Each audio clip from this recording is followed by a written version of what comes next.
Hey everybody, it's Ian the Off Kilter Crafter. I hope you're having a great day today. Today I'm going to show you how I put together this winter snowflake card. It is a perfect card for Christmas, but also for the entire winter season. Now, I do apologize. I've had some dental work done this week, and if I trip over any of my words during this voiceover, I apologize. I'm missing a tooth now, and my mouth feels a little bit weird from it. But anyways, enough about my dental work. Let's get back to making this card. And the first thing that I did to make this card is I cut down some paper, some cardstock. This is the blue paper.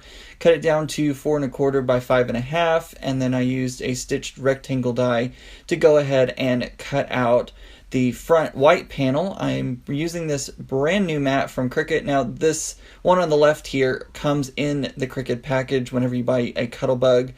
But on the right here, or the one that I'm holding up right now, is the magnetic platform. It is a brand new platform that I just bought, and I'm super excited. It replaces that flimsy one and will hopefully keep my dies nice and tight up against the Cuttlebug as I'm cutting with it. So as you can see here, I'm cutting my rectangle, my stitched rectangle out, and I'm going to apply some double-sided tape to it using this double-sided tape.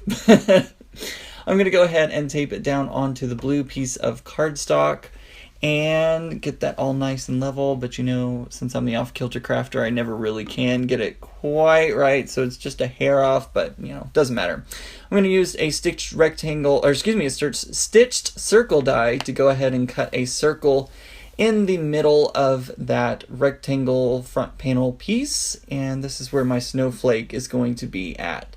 I lay it down on some Nina Solar White 110-pound cardstock. That's what I like to use for my card bases, and it's nice and heavy, and I'm just using a light pencil mark so that way I know where that window shows up whenever I hold this, whenever I take that front panel piece off.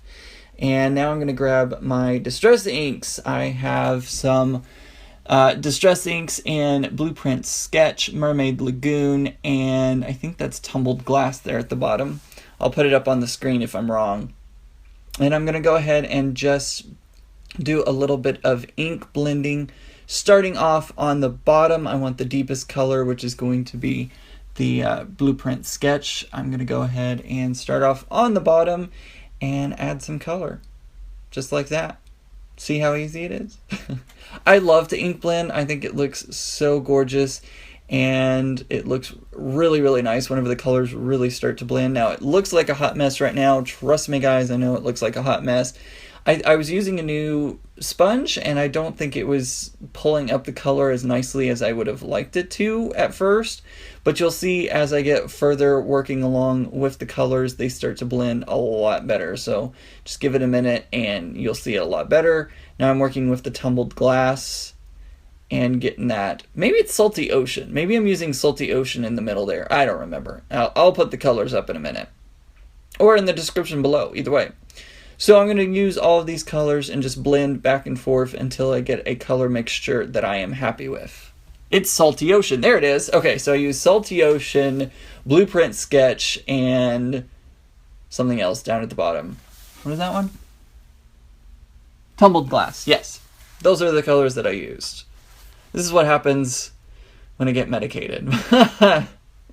Now that I finished it out, I did go ahead and spritz it with a little bit of water to give some water droplet effects. Just pulled that up with a dry paper towel.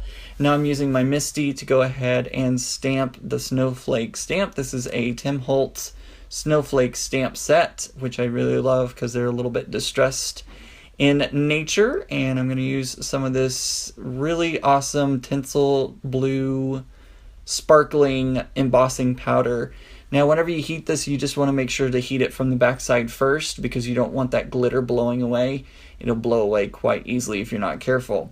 I'm going to add some more double stick tape onto the back side of the panel that I have die cut, and that's going to fit right over the front of my card. It's going to hide a lot of those areas that I didn't want you to see from the beginning, but unfortunately it warps my card a little bit whenever I put it on. As you can see, it's kind of sticking up and pulling up. Easy way to fix that is put it back through The Cuttlebug, I'm using just a piece of copy paper on the front here, putting it in between my plates and basically smushing it down so that it comes out nice and flat.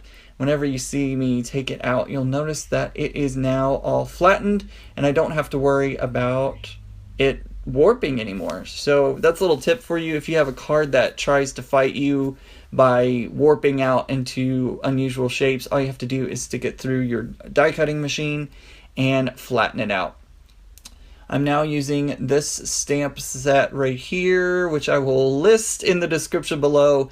It has the beautiful peace stamp, which I think works out lovely on the front of this card. And just like that, card has been put together. I really love how this card came out. It's something about simplicity always tends to win me over. So I love how this card came out, and it's just a beautiful one. Don't forget, guys, if you liked today's video, give it a thumbs up. Let YouTube know that you liked my video, and then hopefully we'll share it across YouTube land. Also, you can check me out over on my social media links. Those are going to be listed down below in the description. They include Periscope, Instagram, Twitter, Facebook, and more. Hope y'all have a great day. And remember, guys, keep it off kilter. Bye!